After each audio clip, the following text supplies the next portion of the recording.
This is Break the Case with Jennifer Coffindaffer. Inside the evidence, behind the headlines, from someone who's been there. Here now, Jennifer Coffindaffer. True crimers, welcome to Break the Case. I'm your host. I'm Jen Coffindaffer. This is going to be one of those episodes that it's just difficult. It's really, when I was preparing for this, and we have a wonderful guest joining us, couldn't be more apropos for this case to discuss it, but it just makes me sick. I want to throw up right now just a quick picture as I do the most briefest rundown of this case and put Emmanuel up on the screen. This is the case of Emmanuel Haro. Now, Emmanuel Haro, back on August 14th of this year, so not very long ago, you might remember that harrowing account of her baby being kidnapped as she changed the diaper. This was Rebecca Haro. She was in a retail parking lot. She reported in San Bernardino County, actually, and that will come into play later, but essentially saying she was whacked in the face and her baby was stolen, and kind of an exact Susan Smith almost parody of this supposed situation. And then Jake Haro, Emmanuel's father, and her husband, he gets on with the same sort of plea. So that was on August 14th.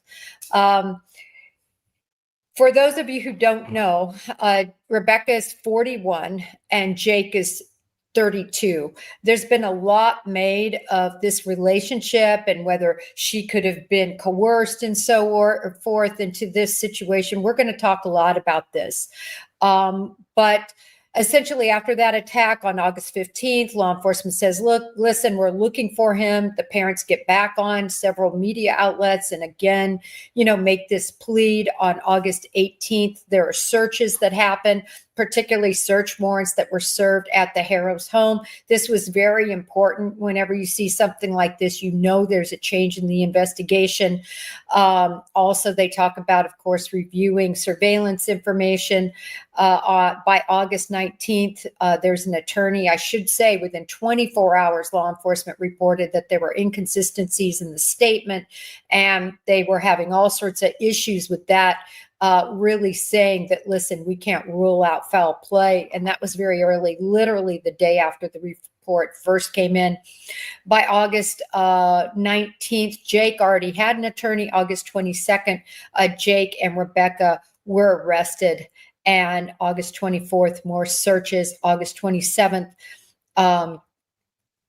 August 26th, I should say, was their first hearing. It was really brief, and essentially $1 million bail was set.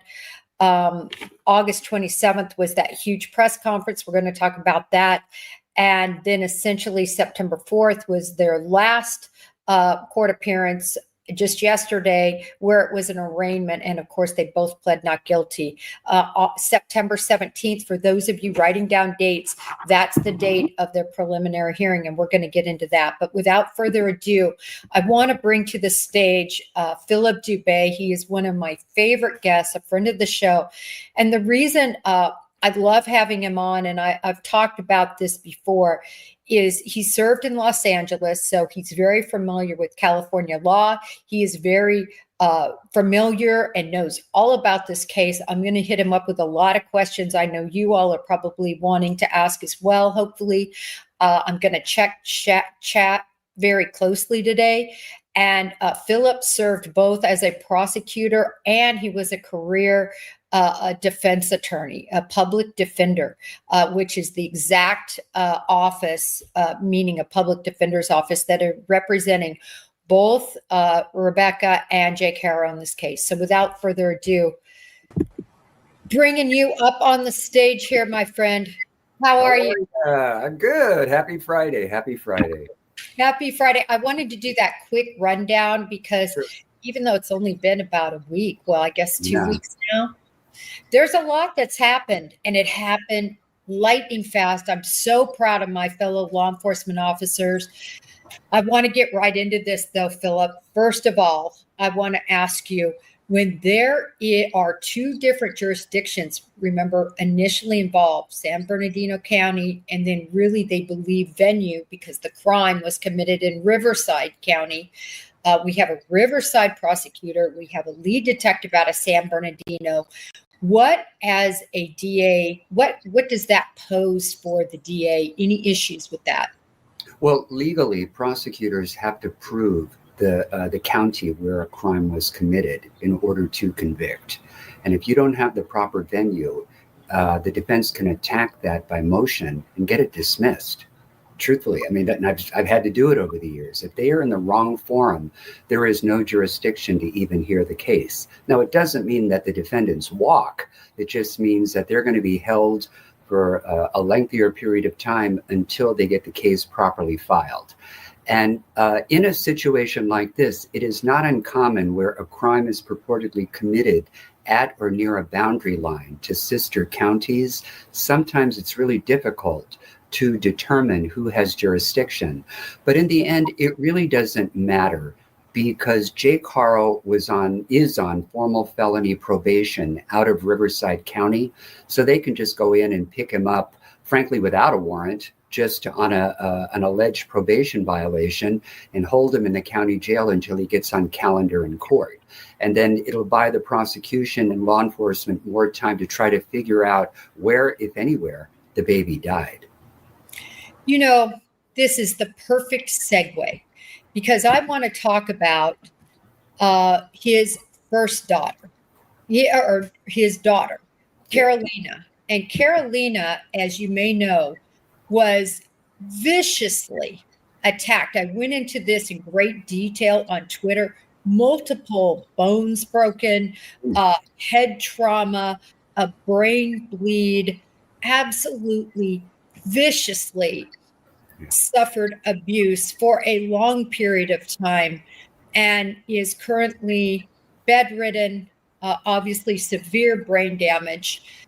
Let's talk about how in the hell this judge, and I want to put him up on the stage, but I guess I have to remove this first, how this judge could have ever decided to give probation. This is Dwight D. Moore, probation to such an offender.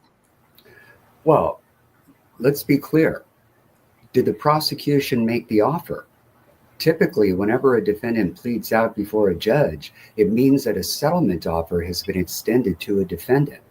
And you can bet that if he had a public defender or any private attorney who was worth their salt, they're going to sit the client down and say, grab it. You need to take this because some of these counts could carry significant amount of time in prison. Now, having said that, even if the prosecution offers it, the court does not have to accept the plea.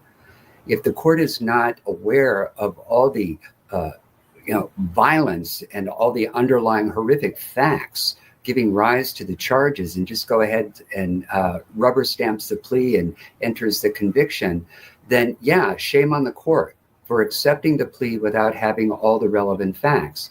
But to be perfectly candid with you, Jennifer, if we had to stop every plea, every case, particularly in LA County, just so a judge can go behind the record, learn the facts of all the cases, and basically interfere with the negotiations of defense attorneys and prosecutors, I'm telling you, the California judiciary would come to a screeching halt.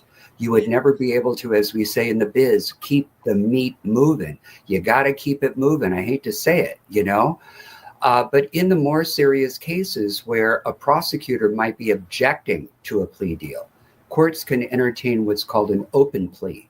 Sometimes we call it a blind plea, where you put it up to the court. You give the court all the relevant information, including a defendant's record, their probation report. They can even read the police report, and the court can fashion what they feel is an appropriate sentence. In this particular case, he was given a formal grant of probation. But I have reason to believe that the reason why he got such what we perceive to be a sweet deal is because by the time the case made it to the bench for a plea, the case had aged quite a bit. And I just have a feeling that either he had already served a substantial amount of time, or he maybe had been in and out of a state hospital due to mental competency issues and needed treatment rather than prison. Just a guess. I haven't seen all the court documents. But otherwise, I don't know how you can justify this type of disposition because, as you know, oftentimes criminal defendants don't change. They just get older. And to think that a child abuser, a willful child abuser with this type of aggravated abuse could get, I don't want to call it a slap on the wrist, but basically a lenient sentence, it kind of, I don't know if I want to say gives him permission, but it almost invites recidivism for the same crime, unless you have some type of tried and true record that he has been successfully treated, or that maybe it was just an isolated incident and there's no reason to believe it would ever recur. Well, you ready for this, Philip? Because this crime occurred in 2018, where this child was, and I have all these pictures and I'll put them up a little bit later because this only allows me to do a set number of pictures. But this little girl was beat mercilessly numerous different times. Her bones were at various stages of healing in 2018. Now, and she was 10 years old. How old was that child? 10 weeks old. Yeah. 10 weeks old. I just saw a little 10-week-old baby. And of course, I've had 3 children myself. It's hard to describe for people who maybe haven't been around a 10-week-old. They're literally like this big. Yeah. They're little teeny little fingers. They are so precious, and all they need is love. It's so amazing. Like if you just hold them and cuddle them, they don't even cry. They only cry if they're hungry or they're cold. Mm-hmm.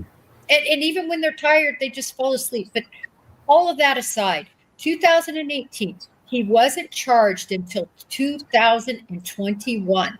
He was free. No mental issues, not in an asylum, not in any place. So he's just roaming around free. 2023, Philip, is how long it took for this case to be adjudicated in June. And I'll tell you what, the prosecutor wasn't involved in any sort of plea bargain. What happened was exactly what you described, the latter, where his defense counsel went before the judge and they said, listen, we're going to plead to all the charges because the only thing that apparently had been charged is this child cruelty instead of how about attempted murder. And so that is what happened. He got probation, if you will. He actually had to do some community service type situation. Philip, this judge who was a visiting judge, how in the world are they not held accountable? Please tell our audience, because so many of us are so upset with so many judges right now passing down these ridiculous sentences. Particularly in the state of California, the bench has judicial independence, meaning they are not to be swayed or influenced by public outcry, certainly by the pressures of being voted off the bench, by media, press accounts, and people screaming and yelling in open court. They are supposed to independently look at the record, look at the evidence, and fashion basically a settlement disposition that they feel is fair and appropriate under the circumstances. And as you well know, Jennifer, that is a very subjective type analysis. You take a judge from a neighboring county and give them the same facts and the same record, he would have gone to prison. And frankly, it could have been for an indefinite duration. But you just never know what the predisposition or the predilections of a sitting judge may be. But it would seem to me that the defense attorney kind of had a pulse, if you will, on this particular judge and figured, it couldn't hurt. Let's just plead him out now, settle early on. And statistically and historically, you get the better deals, the best deals, the earlier you settle in the proceedings. So they played that card right. I hate to say it. Now, if this judge is getting too much outcry, California has what's called the disqualification provisions, meaning that DAs can, we call it paper a judge, disqualify the judge, where you just fill out a form in every case and just say, we believe this judge is prejudiced against the prosecution. You don't even have to explain yourself. You don't even have to state the reasons why. You just file it and the case gets moved to a different judge. And that's it. And if a judge gets too many of these affidavits or papers, they have to move that judge to a court where other judges in the building don't have to pick up the slack. Because in the final analysis, everything that judge is getting papered on or removed from has to go to fellow judges in the building, and they don't want to have to pick up the slack. In the end, it's work for them. It's work for his colleagues, and it will catch up, and eventually he'll be moved out maybe into a traffic court or into small claims court. Well, I will say this. He retired, believe it or not, back in 2021.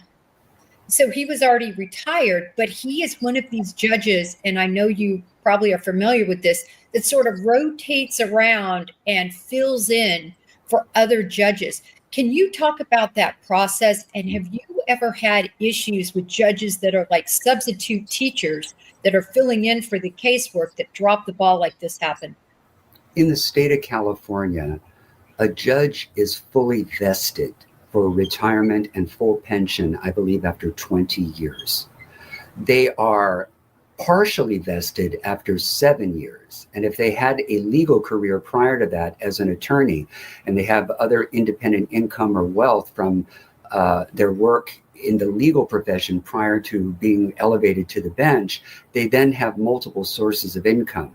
So what'll happen is at the 20-year mark, most judges step down and they collect two pensions, maybe one from civil service as a public defender or a DA, or if they were in private practice, they socked away money for later. And then as a judge, they get a full pension.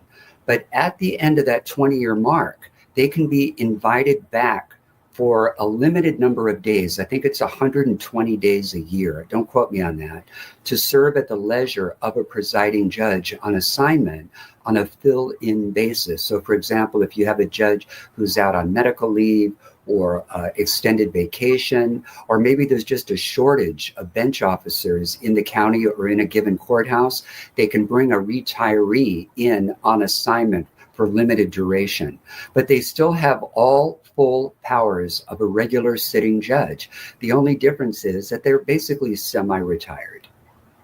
Well, I tell you what, I do appreciate you explaining to everybody sort of how this process works, but I'm seeing a guy that either A, didn't do his homework, or B, did his homework and was completely incompetent in his assessment. Something he said to Jake Haro was basically, I'm giving you, and I'm paraphrasing, a second chance. This is going to be held over your head, this suspended sentence. So basically keep it clean. How can a judge with 20 years on the bench in California not understand what you opened up the show with, which was basically a child abuser is a child abuser is a child abuser. They only get better at it. This has been my experience. They beat and they beat and they beat, and they do a better job of hiding it and getting somebody sometimes beat to the point just before death, but they don't change unless they receive some sort of counseling, and then it's very unusual. Over time, many judges kind of soften and they become impervious to a lot of the violent fact patterns that we see in criminal cases. And at some point, they feel that if somebody really wants to plead out, if somebody really wants to take responsibility, and there doesn't appear to be any objection from the other side, and there are treatment modalities ready in place for the defendant, a lot of judges will take a chance. Because if you really think about it, Jennifer, probation is sort of a leash.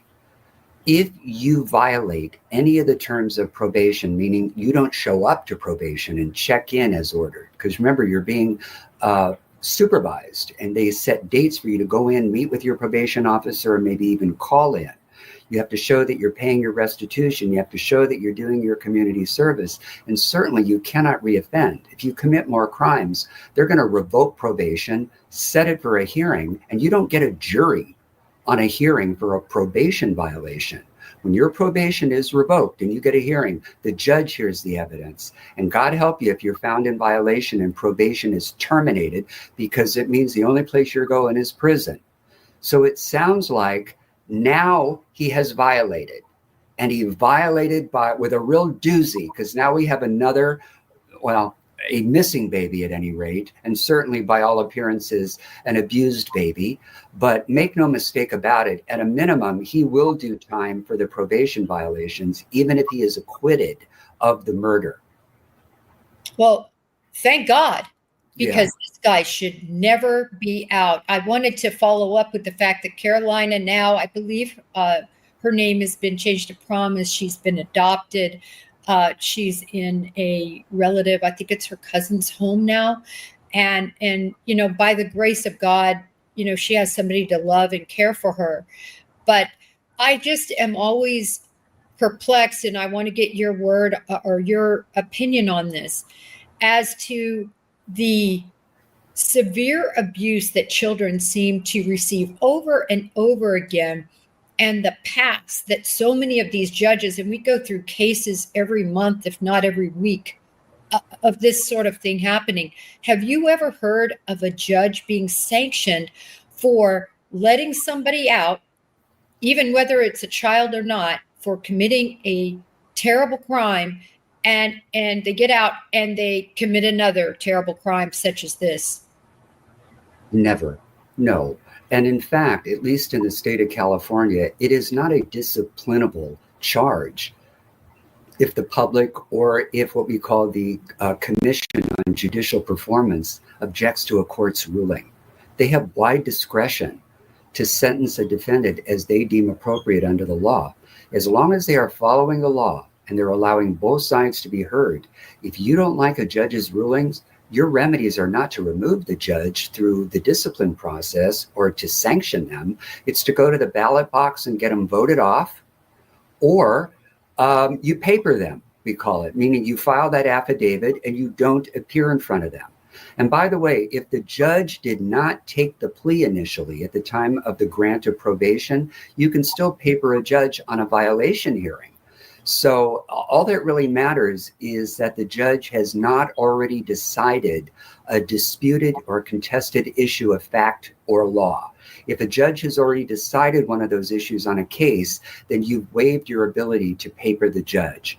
But if it is a first appearance by the judge, and it's just what I call a bump and grind or housekeeping type proceeding, where you're just setting a date or you're asking for a continuance, but you're not really engaging in full-on disputed litigation, you can affidavit or paper that judge and get it sent to another court.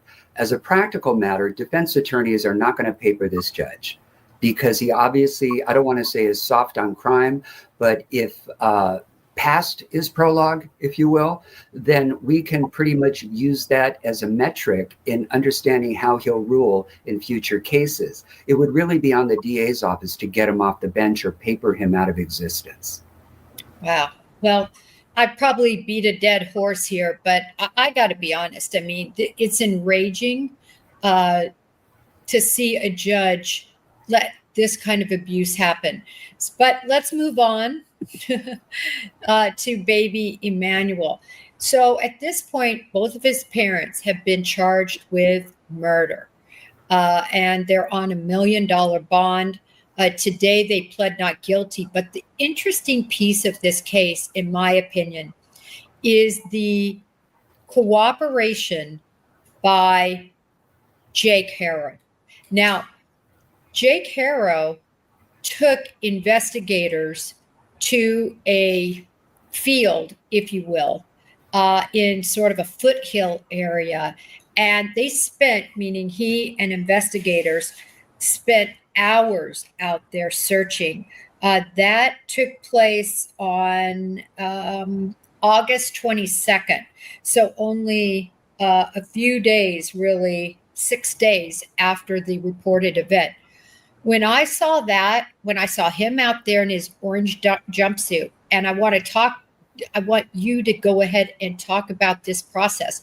A lot of people think, oh yeah, you just go in and you get him out of jail. It's no big deal. But it is a big deal. and you have to sign your life away as a law enforcement officer. But tell us from the prosecution standpoint, what do you do when that agent or that officer comes in and says, listen, I want to pull this guy out to help us find a body? I don't think that's what happened here. I don't believe for 1 minute that law enforcement went to DAs because nothing had been filed yet in court. The case wasn't even assigned. There was no filing deputy district attorney even assigned to the case. It's still in the investigatory stage, meaning DAs rely on cops to bring them a completed file, and they review that file to see if they can bring charges that can be proven beyond a reasonable doubt. At that point, if they feel the evidence is insufficient, they give the file back to the cops, tell them to beat the bushes and go back and bring more evidence. But let me tell you what I think happened. This is just based on my years of doing this stuff. I think that they did one of two things. They have what's called a crime scene reconstruction investigative technique, where during the interrogation process, they kind of play good cop, bad cop, and try to give a suspect the opportunity to tell their version of events, even if the suspect believes that it is exculpatory and it will tend to exonerate them. And they even give them the opportunity, after they've spilled it, if you will, to go out to the area where the body may have been dumped. And they give them that opportunity, but it's not necessarily in their mind for purposes of garnering more evidence and recovering the baby, but it's validating their version, their story. That's one way. The other way is, and I think this is what happened in this case, they didn't use the crime scene sort of reconstruction, investigatory manipulative technique. I think instead they set up a Perkins operation, meaning they picked him up, they put him in a jail cell and gave him an undercover cellmate in league with law enforcement. So formed an alliance with the cops, maybe for their own deal, or maybe they're in fact a cop undercover. This is pre-filing of charges in court. This is all pre-arraignment in court. And if this cellmate is posing as a fellow inmate, fellow defendant, it is not deemed to be an overbearing, coercive environment, even though he's locked up, for purposes of the Miranda doctrine, meaning that if you say something to an undercover, even if it's being recorded, unbeknownst to the suspect, it doesn't violate the Miranda doctrine. It just does not.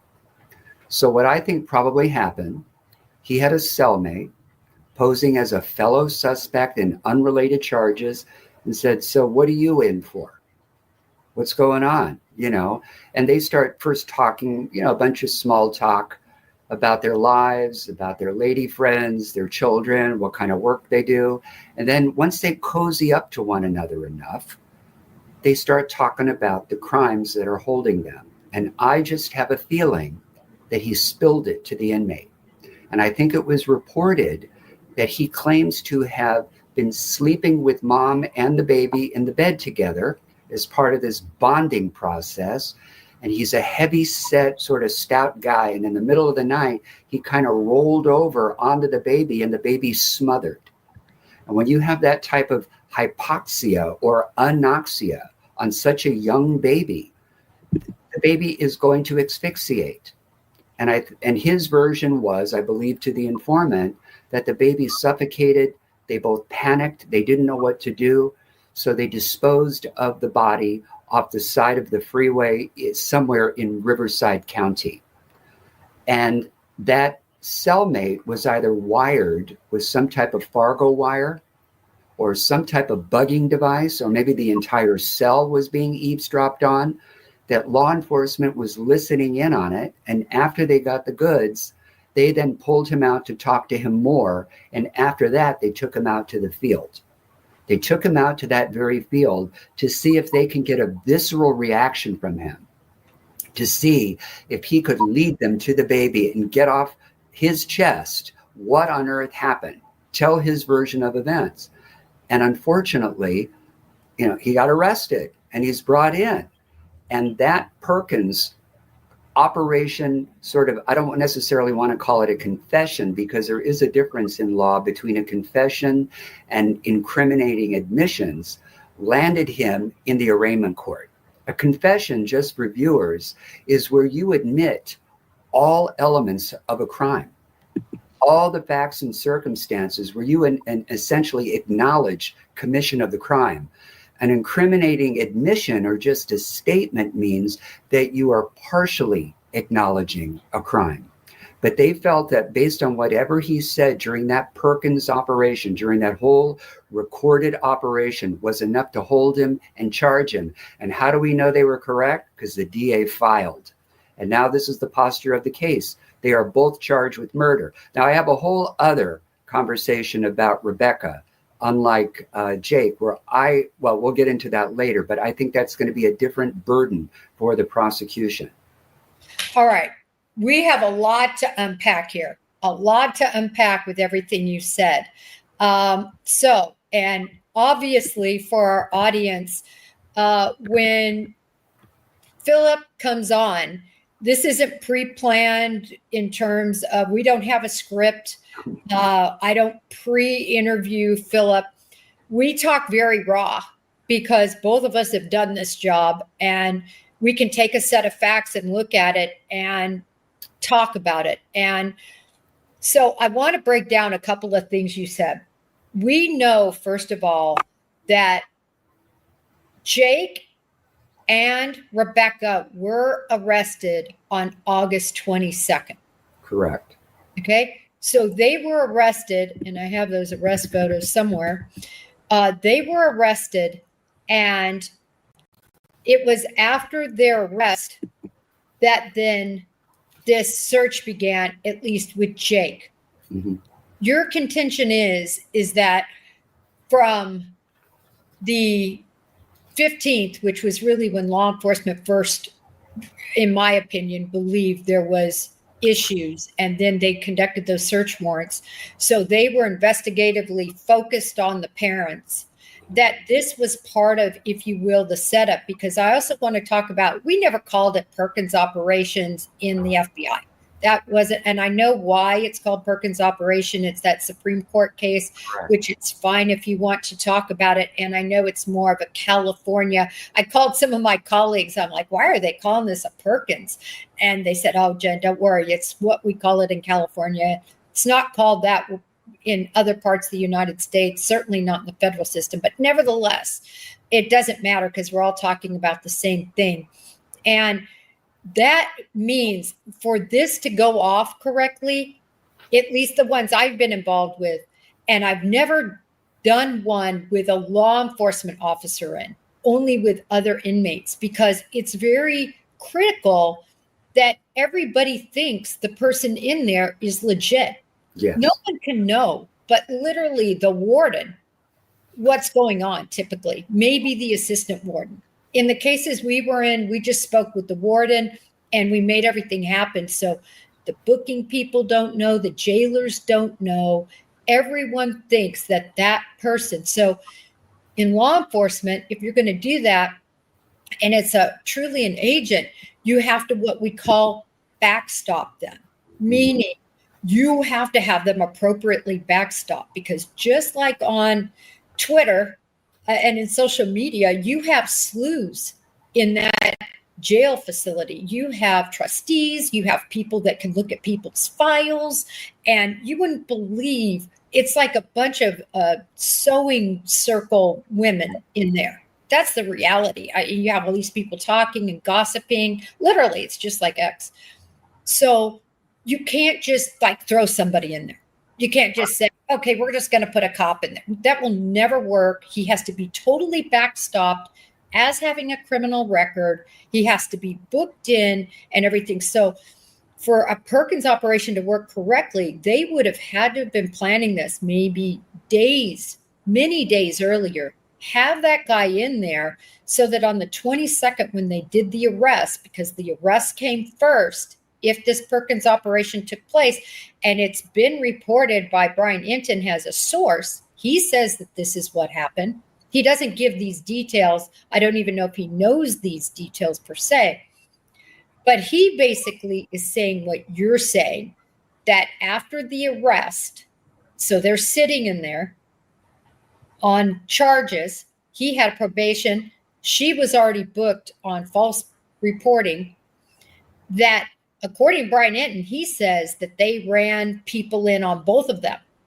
So now you have to have two backstopped unless they ended up using inmates, which is really dicey to do in a case like this on such short notice, that would have been in there. And then according to Enton, there's two different reports. One is the one you talked about, like rolled over and smashed. That, my understanding, was what he told law enforcement. But then according to Enton, he says they killed him and threw him in the trash, not in that field, threw him in the trash. Then law enforcement, I don't know if you saw the press release, they came up and they said there absolutely was no jailhouse informant confession. So I'm really confused on this case. We're going to find out in discovery because you have to disclose a Perkins operation. Talk to us about why would law enforcement, if this Perkins operation happened, let me tell you, if you didn't see this, Philip, this DA was angry when they asked about what had been reported. He said that absolutely did not happen. There's been no jailhouse confession. Brian Enton came back and said, listen, they can say that. I'm standing by my reporting. Tell us what you think. Do you think as a DA you would ever say that if it didn't happen or happened? I mean, I think it's a matter of legal semantics. A jailhouse confession means that law enforcement has pulled a suspect into an interrogation room, read them their Miranda rights, and interrogated them, questioned them. And rather than waive their right to remain silent and or waive their right to have counsel present, they talked. They sang like a bird. That's called a confession. If you basically admit that you committed all elements of a crime, that is a jailhouse confession. Typically, confessions are not done out in the field. They're not done in your home. They're not done in the back seat of a car or in a lunchroom of a business. They bring you down to the station because it's a more controlled environment where maybe in the light fixture or the ductwork or the vents in the ceiling, they have HD quality cameras and lenses rolling, and they can record everything in real time and have it as evidence. Otherwise, if they don't have that corroborating evidence, then all you really have is a cop's word that a suspect confessed. I have a feeling that what the elected DA said to the press, which was accurate, that there was no confession in the legal sense in an interrogation room, but there was one in what we call the Perkins operation sense. And by the way, it comes from a case called Perkins versus Illinois from 1990. And I'll just tell you briefly what the backstory is. In Perkins, a guy was in custody on a battery charge, just aggravated battery, I think, somewhere in Illinois. I think it was East St. Louis, so over the border from Missouri. And he was doing time, and another inmate reported that they thought Perkins may have been involved in an unrelated murder. So what do? They put an inmate undercover in Mr. Perkins' jail cell to kind of, chum up to him, cozy up to him, and talk about life, talk about their favorite food, talk about their favorite music. And then they start talking about crimes, and they start boasting. Have you ever committed a real big crime? And he says, yeah. He goes, I did a murder and I got away with it. And unbeknownst to Mr. Perkins, all of this is being taken in by that plant. So, of course, after that sort of colloquy and that entire operation was done, they yanked Mr. Perkins out of his cell, brought him into court, and arraigned him on murder charges. And at issue in the Perkins case was the constitutionality of that entire Perkins recording operation. And the court found it did not violate the Miranda doctrine. Plain and simple. There was no coercive aspect or deceitful aspect on the part of law enforcement. And the court found that it was completely lawful and constitutional. And you can use this type of deceit and trickery to gather evidence against a suspect, and they upheld it. And that has been the law of the land ever since. And that was in 1990. So that was over 30 years ago. And it's very possible, I don't know what year you went on board with the FBI, that they were not calling it a Perkins operation quite yet, that maybe they had other names for it, that they were using under applicable state law or in the Ninth Circuit or whatever circuit court of appeals you were in the United States. That's interesting. I came on in 1990 with the FBI.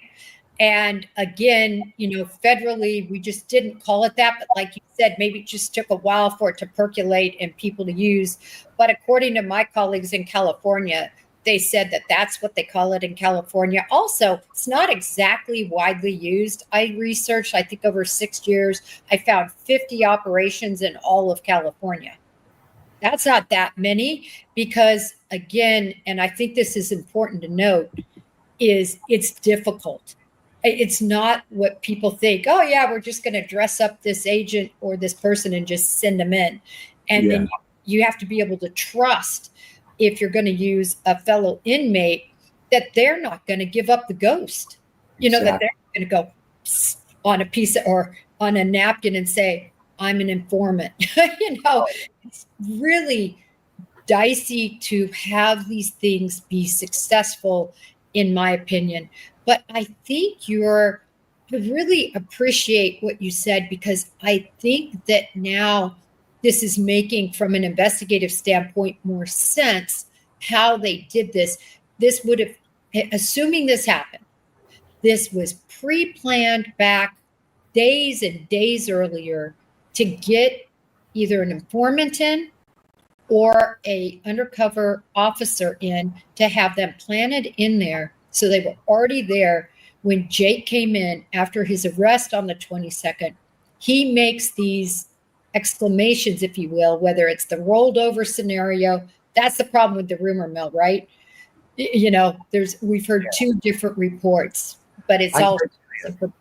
I personally believe it was a Perkins, and I'm going to tell you why. One of the reasons is when they brought him into court for the arraignment, he was sitting there on camera. You could see his profile. He was clenching his teeth.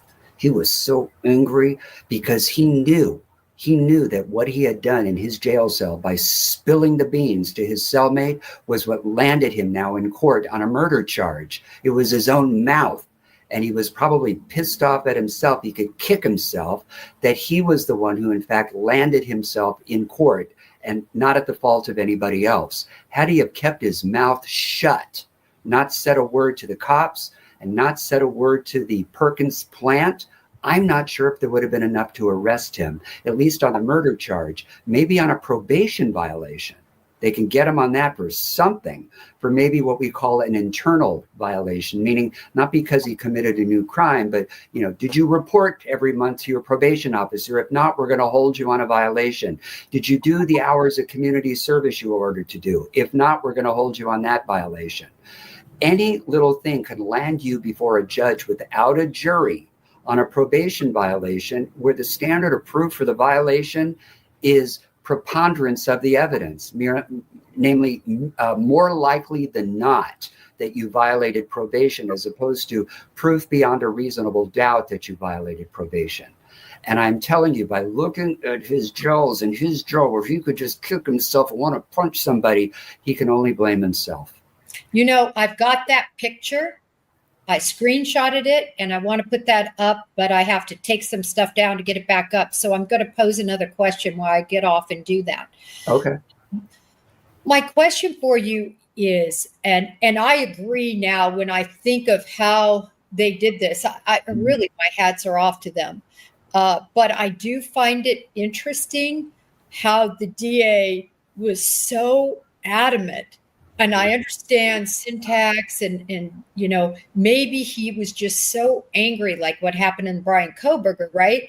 So angry that there's a source. I mean, we know that in Brian Kohberger case, there's a full-on investigation as to who spilled the beans on a lot of that information, right? There's an investigation. They have investigators. They've got a special group looking to try to figure out who gave that information to Dateline. And I think even though that case has been resolved and adjudicated and he didn't appeal, it doesn't matter. They're going to want to know who the leak was. And I'm sure it's going to take them a bit to figure it out. But back to this case. By the way, I don't think they will. Just so you know, if you violate a court order where evidence was under a protective order or a gag order, if you will, it's only a misdemeanor. That's the worst case scenario. I really doubt that law enforcement officials are going to utilize all the efforts of their law enforcement team to get to the bottom of a misdemeanor. I think they're going to let it go. I do. Now, whether or not each law enforcement department wants to do its own disciplinary investigation, that's another question. But I think the court is going to let go of a special prosecutor to investigate a leak that's only a misdemeanor, even if proven. Yeah, you might be right. All I know is, and I'm sure you watch it too, Judge Hippler was PO'd. Yes. And this was not a negotiable situation, at least what I saw. We saw the written order. There was a written order. I haven't seen it rescinded, but I have to be honest, I didn't go on to look and see if he has rescinded that order.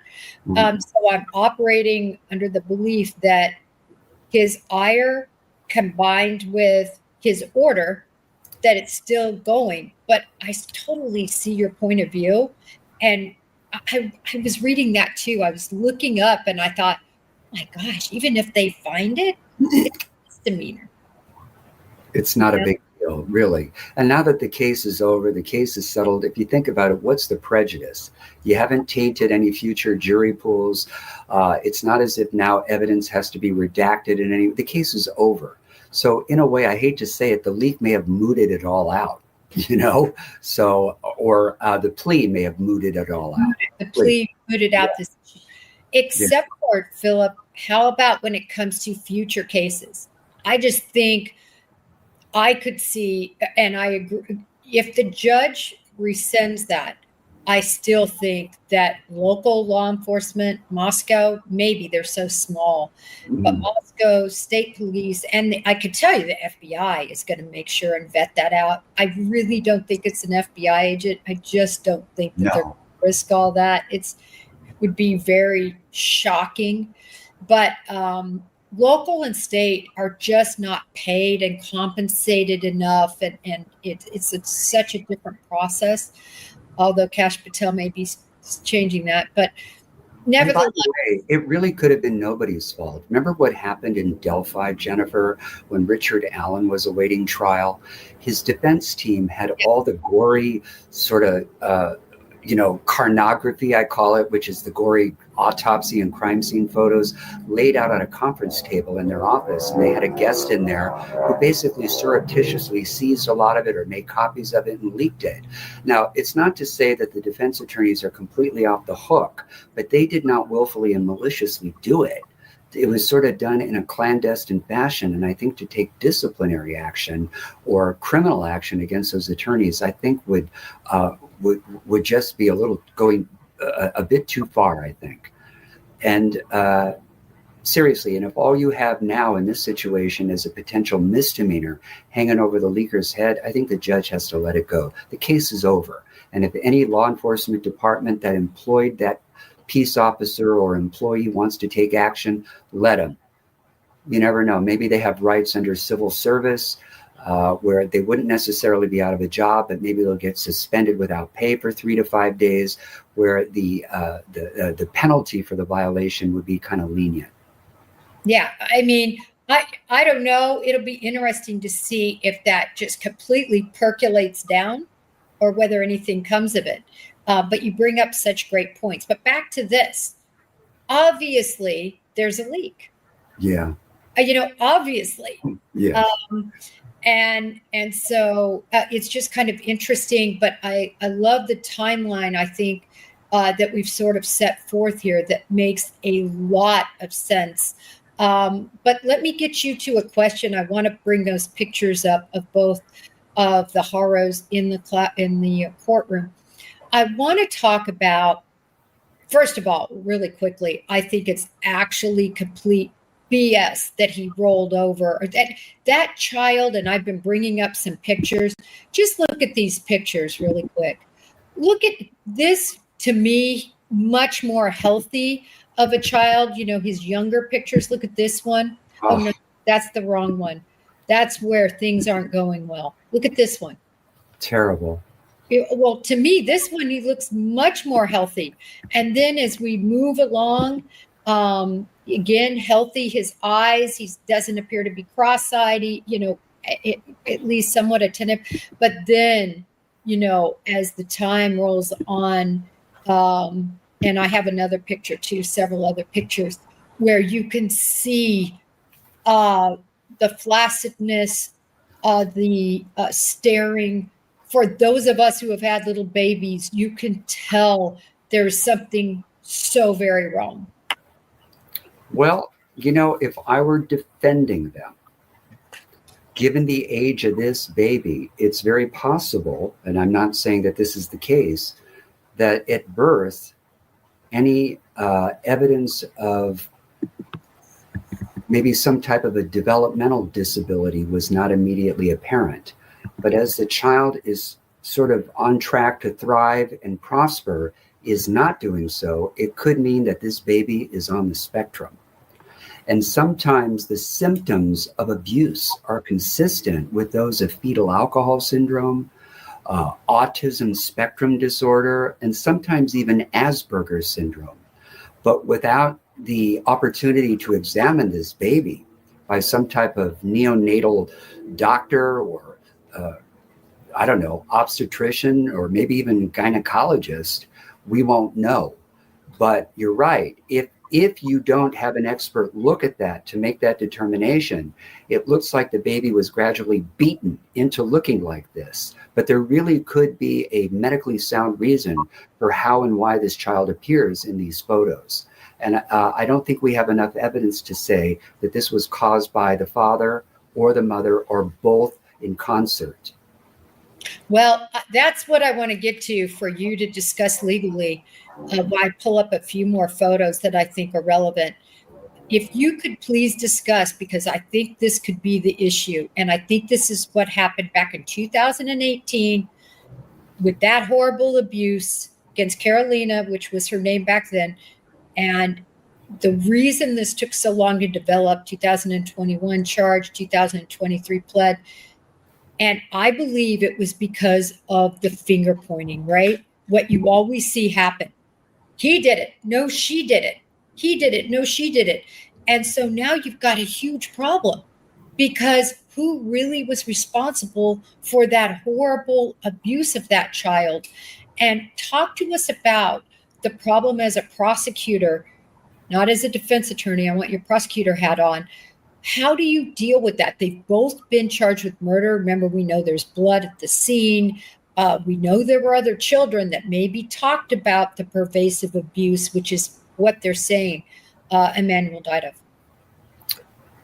I have a feeling, and this is just based on years of doing this stuff, and it's not in any way, shape, or form based on a body of evidence that's been collected in the case, that she was abused herself by him, and that she was probably battered into submission, into saying that the baby was kidnapped by some unknown assailant who basically came up to her and said, "Hola," cold cocked her, knocked her to the ground in the parking lot of the Big Five, and took that child.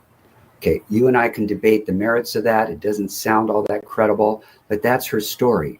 But let's just pretend that she's really just covering for him. It doesn't mean that she murdered the baby. And it certainly doesn't mean that she had aided and abetted the murder. At most, what you have is an accessory after the fact. And if that's the case, that is a violation of California Penal Code Section 32.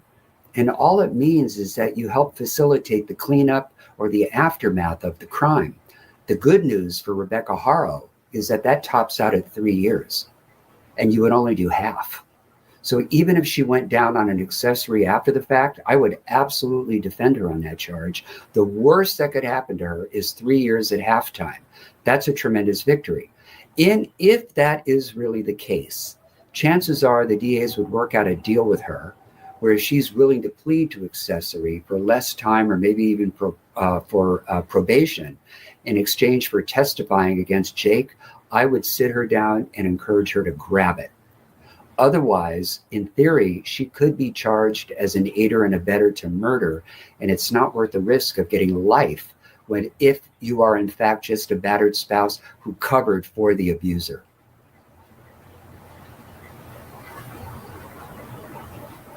All right. As you said, we can debate the merits of that. I totally agree that that is what the defense position is going to be. Yeah. I think it's nonsense from the standpoint of they lived in that little house. I'm sure you saw it. It was a hot mess in there. And to think that they didn't understand the goings on, or you don't understand when your child is getting beaten and the results of that, what that looks like, at least judging from Carolina's beating, right? If those types of things were happening to Emmanuel, I know what you're saying, Jennifer. How can you prove any of that? We don't have a body. But my point is, what did they find digitally? Did they find these people don't seem that sophisticated to me. I could be wrong, but they don't seem like criminal masterminds, even coming up with that ludicrous story at the Big Five.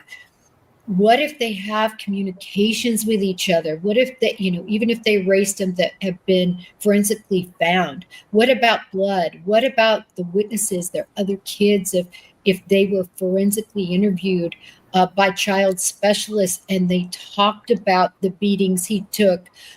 What about other witnesses? Philip, they have to have something. They've charged her with murder. I don't think that at the time of her arrest that they had gathered enough digital evidence to reach a conclusion as to probable cause. I think at most what they might have had is probable cause to get a warrant. But I sincerely doubt that during that real tight period that it was enough time to not only get the warrant signed, executed, get the records, and get all the data analyzed, that it was enough time to formulate a sort of a murder type arrest based on that limited evidence. I just don't think it's enough there. I think instead what they're doing is they're bringing them in to buy time to get that evidence. Now, I don't think they have it as to her yet. I think instead what they're doing is they're doing it on an aider and abettor theory.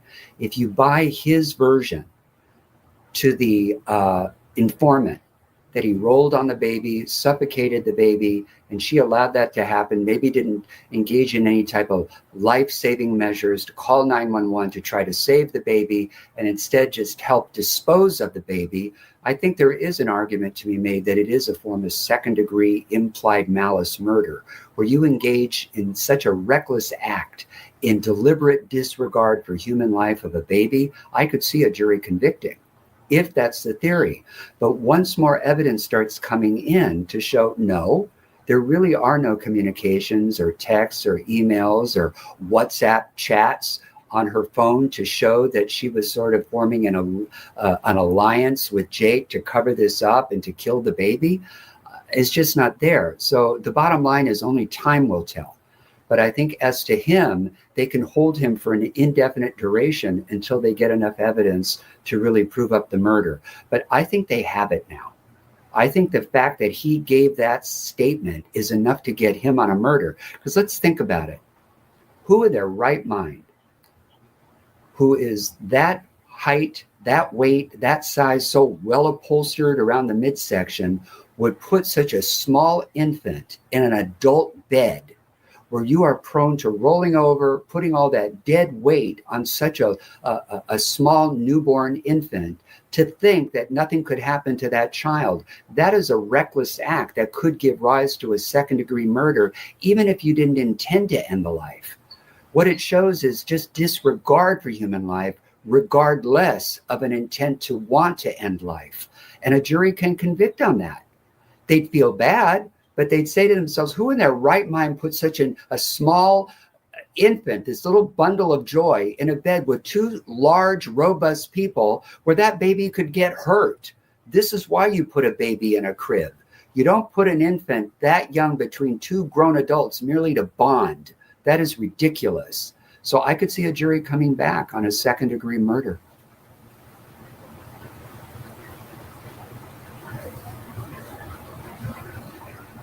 Sorry about that, Philip. I was looking for a couple of those photos. I hear what you're saying here, but also I think they're going to be looking at what kind of care did this child receive? Did this child was Emmanuel vaccinated? Did he go to appointments that you would have really, almost monthly? I mean, you're there, you're doing checkups, you've got vaccinations to get for your child, wellness checks. Also, I'm very curious about money. I am very curious about, we know that Jake Haro seemed to be a scammer when it came to workman's comp and other things. Was this about money? And another interesting thing, and I know you've seen this, and I've seen this, parents who not only have children for the money, for the welfare checks, they also, in some instances, and these are the really heinous one, disable their child so they get even more money. I'm just saying, I agree with you. There's a lot to unpack here, but tell me how that fits in if Rebecca was not caring for this child appropriately and doing those checks. Do you see those as just misdemeanors? First of all, I would have a different opinion about it if the child were in foster care in their home.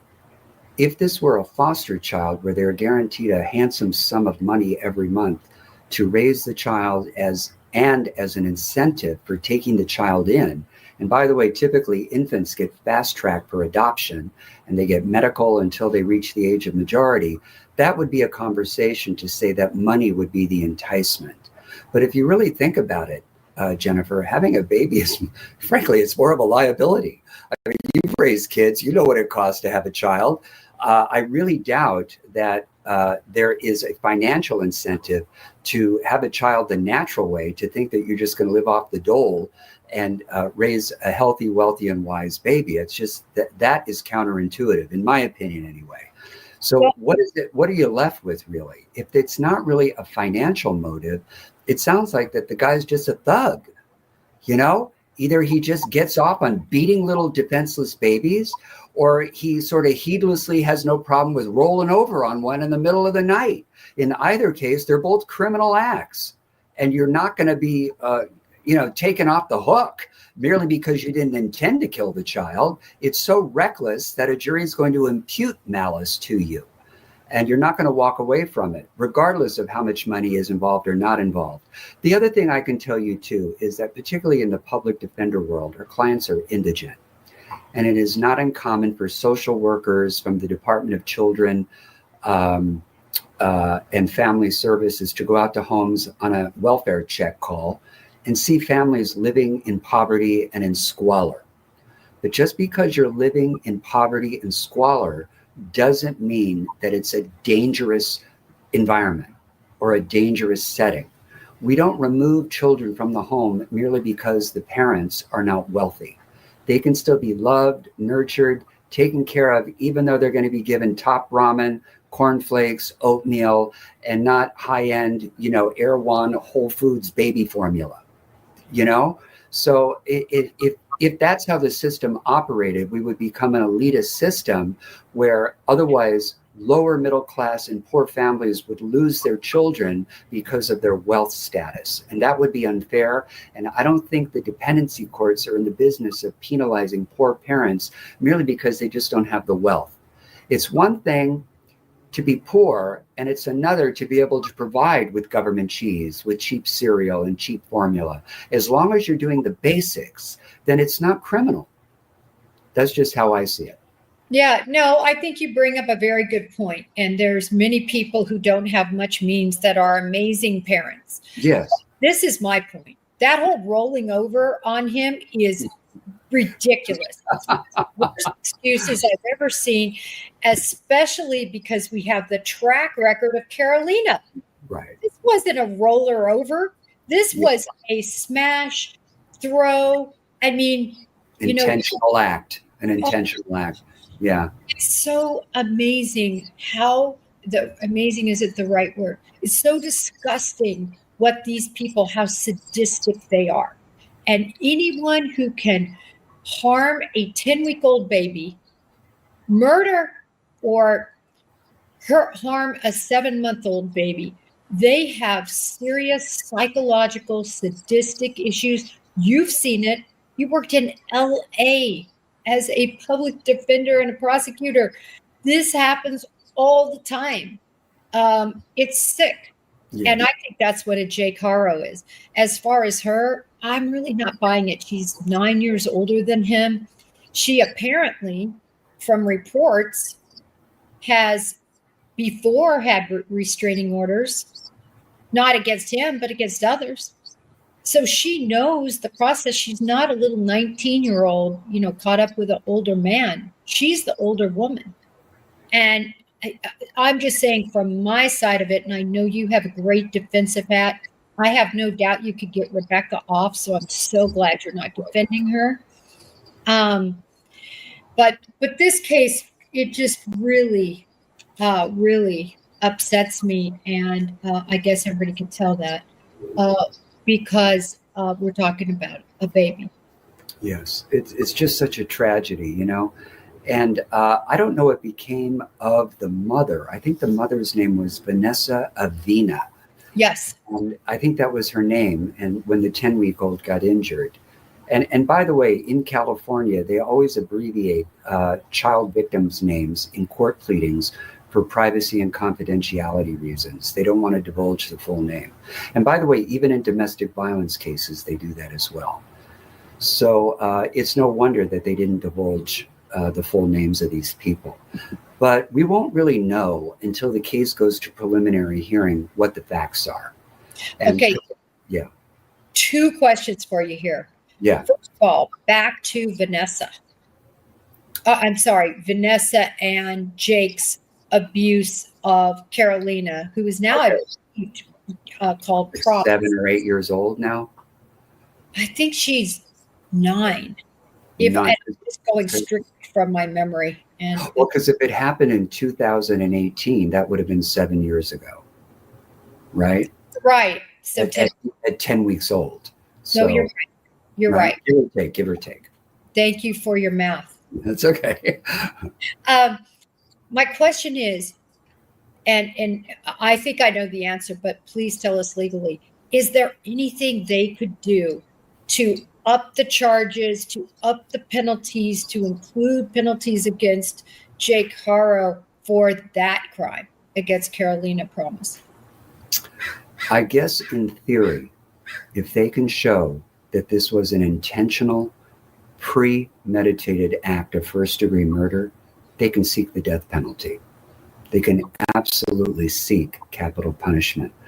And the question is, would they? I doubt it. Not in this particular case, particularly in light of the defense that they would put on to show, yes, he admits that he killed a baby, but it was an accident. He rolled on the baby. It wasn't intentional in the purposeful way that we understand intent, but that it was done recklessly through an act of what we call implied malice. So I doubt that this is going to be the test case in a baby murder case for capital punishment. I sincerely doubt it. Now, if he had a prior murder on his record, absolutely, because having a prior murder as a capital defendant in and of itself is a special circumstance to seek death. Okay, wait a minute. I'm actually reverting back to Carolina, not talking about Emmanuel now. Oh, I misunderstood. Go ahead. No, it's my fault. I wasn't clear and I'm skipping around. But what can be done for that suspended sentence, which I don't think is very long anyway? What's the most he's facing there? Well, first of all, was it a suspended sentence?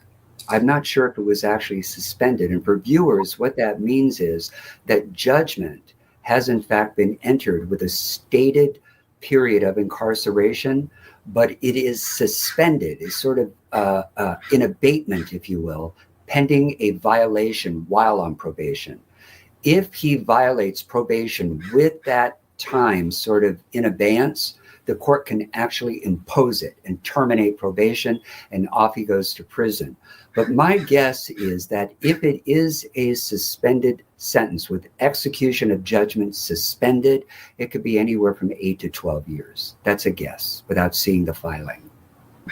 Okay, and I was looking it up because I have that filing, and I'll read it to you when we have a couple more questions. That's interesting. So maybe 10 to 12 years, but I'll look at it and I'll show it to you. I'll read what it says because it's very brief. And by the way, that can run consecutive to the murder. Judge doesn't have to run that concurrent, so you can stack it so that he never gets out. So my other question here is, and hopefully he doesn't get a judge like the other judge. Sorry, I had to throw that in there. As far as this particular crime, we have a preliminary hearing set for September 17th. I think I said it was September 17th. Mm-hmm. Why in the world wouldn't they indict prior to that so they can forego the preliminary hearing? It never makes any sense to me when some of these state courts don't indict. There's a situation right now going on with a lady named Nikki Salee McCain, and Tyler McCain is in this preliminary hearing process. They're like, why didn't they indict? Talk to us about that.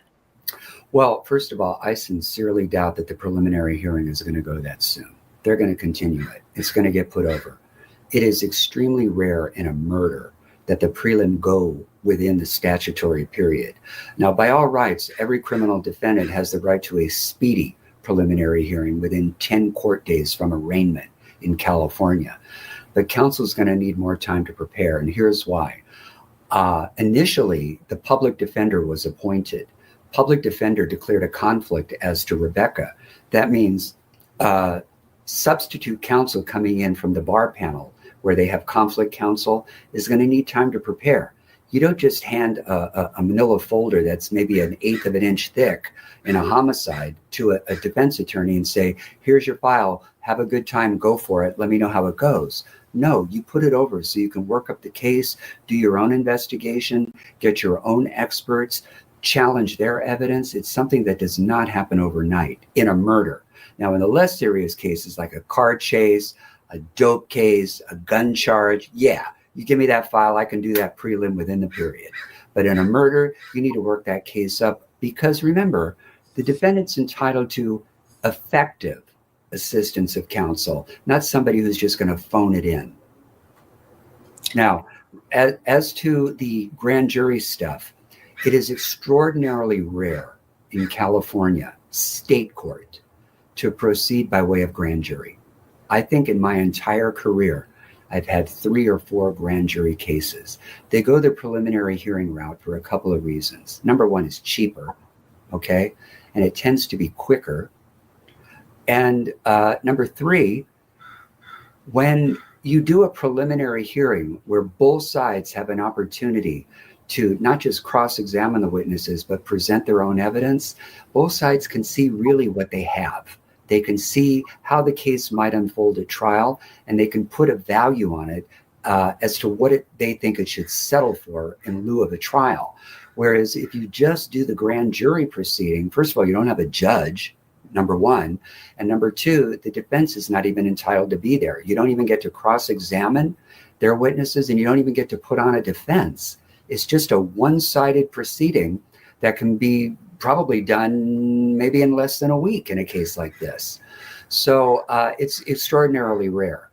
But let's say hypothetically, while preliminary hearing is pending, you're before a judge who you think might be too light on crime and who you think might throw out a murder charge and only hold them on a manslaughter, then you might impanel a grand jury so that you get a superseding indictment over the criminal complaint in lieu of a preliminary hearing. But those are rare. And I sincerely doubt in today's age, with all eyes on this case, that any Riverside County Superior Court judge is going to kick this murder. It's going to go to a jury or it's going to end up in a plea, but there is no way that a judge is going to dismiss it. No way. Well, it's so different, I will say, in the federal system, because in the federal system, 99% go to indictment. Mm-hmm. That's how we work. There, we don't have, so I shouldn't say, it's literally in my career, probably 95% went to indictment. Very few preliminary hearings. But nevertheless, I want to talk really quick about this probation because I did look this up, okay? So this is all he got. And I understand why now. And I guess my ire should also go toward the prosecutor because the prosecutor only charged this cruelty to a child.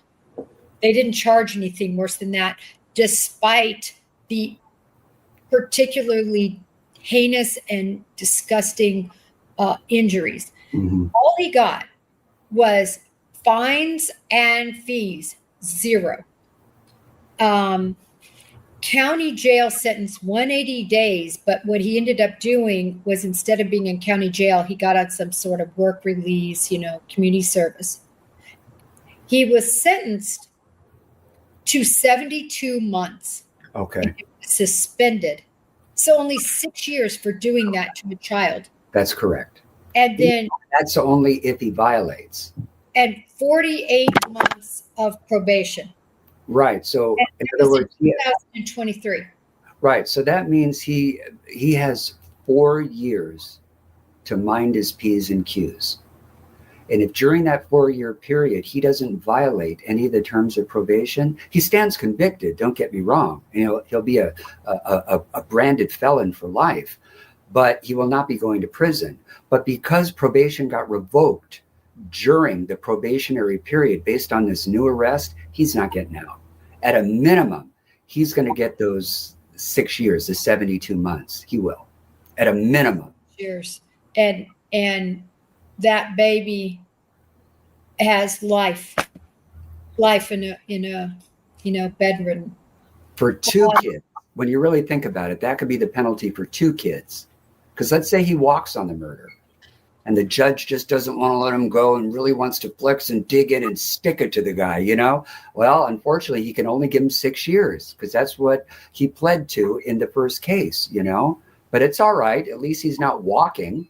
And to be fair, if he's put through the process and a jury disagreed and found reasonable doubt, why should he get more time? He wasn't convicted of the new charge, So I don't think it's necessarily fair to hold acquitted conduct against a probationer. I don't think it's fair. That's me anyway. Well, we're going to see what happens. None of us have really seen the case. We really haven't. We don't know where the baby is. What I found interesting is there's. I think we know. Come on, we know. Come on, that baby is taking a dirt nap. We know exactly where that baby is. I'm just saying. Well, I know the baby is deceased. Emmanuel is deceased. But my point is, law enforcement was very clear that they had a good idea of where Emmanuel was, and I find that very interesting. So they're believing Jake, in my opinion. He must have given enough detail where they're actually believing him. So that Perkins operation was brilliant. Yes. Because now he's kicking himself is what he's doing. Yeah. He's already committed. But be honest. I want you to be honest with me. Let's just pretend that during the Perkins operation, he didn't say a word. Said he just talked about the weather, his favorite meal, his favorite music, and didn't say a word about the crime. Is there enough to get him on a murder? I don't think it's there. Well, I truly don't. His mouth got him into this. Well, I agree to a degree because I think we're sort of blinded. We don't know exactly what evidence was found in that house.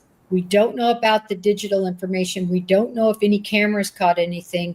We don't know what the children have said. Yeah. So you and I are hamstrung until that preliminary hearing. Correct. I tell you what, I think I will have the preliminary hearing on the show. Okay. And hopefully maybe you and I can work, can show the preliminary hearing, which will be 99%, but in between sidebars and things, we can comment about what's going on. I would love to do that with you, Philip. This is actually in your backyard. One more quick question. Sure. You talked about capital punishment. We don't have capital punishment in California, do they? Absolutely. We've got what we call the needle, the big spritz, lethal injection. We absolutely do. The problem is that Governor Gavin Newsom has entered a moratorium on it while he's in office. That's what I mean. Yeah. It's a moratorium, but it is still statutory and the prosecution can still seek it. So if they ever get a pro-death penalty governor in office, they can lift the moratorium and start executing people. Absolutely, they can. Okay. I guess I meant in practicality, there's a moratorium, but statutorily, it exists. Yeah. Absolutely. Okay. Yes. Good to know, because you threw me for a loop there when you said that. And that makes a lot of sense to me. This case, I really want to stay on. I think it's so important for a lot of reasons, and it's got a lot of interesting maneuvers in terms of the Perkins operation, as well as what's going to happen with Rebecca. I would love to defend her. I absolutely would. I would do it pro bono. I would take her case pro bono, because I truly believe at most, I genuinely mean it, that at most she was an accessory after the fact. At most. I did not hear one shred of evidence that she had a hand in ending the baby's life. Thus far, nothing. That's just my take. Well, she has the black eye, so we know she was abused. Yes. That was a healing black eye. That was nothing to do with what happened on, the date of the 14th that she said it happened on. That's ridiculous. Yeah. So it'll be interesting. Let me get one last prediction from you before we go, because I've kept way longer than an hour. Yeah. You predict that Jake will turn on Rebecca will turn on Jake, or they'll turn on each other? I think once Rebecca gets solid counsel, meets with prosecutors and explains what happens, maybe even gets a psych report on her to show that she's a victim of battered intimate partner type violence, I think they're going to cut her a deal in exchange for testifying against Jake. And frankly, I think the public can live with that. I think they can see her as a battered spouse. They're not going to condone it. And they're not going to appreciate any mother who kind of cast a willfully blind eye toward the battering of an infant. But as long as she did not have a hand in it and only covered it up, under California law, that has a 3-year top at halftime. And I would go to the mat for her like a Bengal tiger. All right, Bengal tiger. What an image, huh? Tiger. I remember the first time I had you on, I had my striped dress. Oh yeah. What did I say? My mouth. It gets me into trouble, Jennifer. I apologize. It was hilarious. For those of you who didn't watch that episode, I had the striped dress on, and at some point, you made such a funny quip. You said you look like the get out of jail free card guy. Oh yeah, on the Monopoly board. Yeah, exactly. That was funny. Was so quippy. It was so great. Yeah. Listen, you had another one last time. It was like black and yellow, and you wanted me to comment. I almost said you look like a bumblebee. well, look beautiful. I'm in black, so you can't. Well, no but I will tell you this. I'm going to put it out that you have a magnificent head of hair. I am not kidding. My God, you give your hairdresser a run for their money. Let me tell you. You know what's so funny? For those of you who don't know it, Philip, many moons ago, pre-law, it was a hairdresser. So when we first started talking, he let me know. He was like, do you have, what do you call those? Weaves or braids or something? Extensions. Yeah. I'm like, I don't have any. Why would I get extensions in this hot mess of hair? No, are you kidding? You're blessed with like a lion's mane of hair, Yeah. Bengal tiger, lion mane. We got it We're the A cats. horse tail. It's a horse tail. It's actually what it feels like. It is Yeah, not that great. beautiful. You know how people have that sort of fine hair, but they have a lot of it, but it's so silky. Mine is not that. The other day I did a show at the first of the week, and my hair was out to here. So anyway, And but by the way, fun fact, I don't know. Did I tell you that before law school, I was a hairdresser? yes, that's what I was just saying. Yes, I was. Yeah. I think it's great. You can tell it by just how you're all put together. And by the way, I should have stated it. It's much more lucrative. Come on, be honest. What does it cost for you to get that lion's mane done? It's a fortune, right? Ladies, comment. Put it all in the chat. What does it cost to get your hair done? It's a fortune, isn't it? No, yeah. Mine really isn't. I go to this young girl. She's about 22. And she blows it out, gives me a little touch up with the flat iron, and it's I think $35. Oh, that's a bargain. She's a keeper. You gotta keep her. Yeah. I tip her almost what yeah. a lot because I want her to keep care of me. And oh my gosh, she keeps me there for about 2 hours. She massages. How can you live on that? How could she afford to even live on it? Well, you know. Out, her aunt owns the salon. Anyway, we've totally digressed, which is it's kind of nice to do because I got to tell you, being immersed in this all day long between my expert cases that are murders and these, cases that I look at on Twitter. Sometimes it's just nice to decompress a little bit. Of course. All of it is so sad. I know. And, we know what that baby suffered. Of course. Oh, I don't even want to think about it. Terrible. So let's hope justice prevails here. It will. And, I say justice is like the IRS. Okay. Meaning they're slow, but they eventually get you. That's what justice is, Yes, it's true. Well, I'm ready for Jake Haro to go away for the rest of his natural life. And if there's any way they have the goods, and maybe it's going to be like with Harmony Montgomery, I don't know how you are with that case, but where the girlfriend, in this case, the wife, has to, testify to get the father put to jail for life. I think I could almost make a deal with the devil, but I don't want her out anytime soon. Right. All right, my friend. Thank you for being here on your Friday night. It's been a pleasure. Have a great weekend. All right. Thank you. Thank you so much. Peace out. Be well.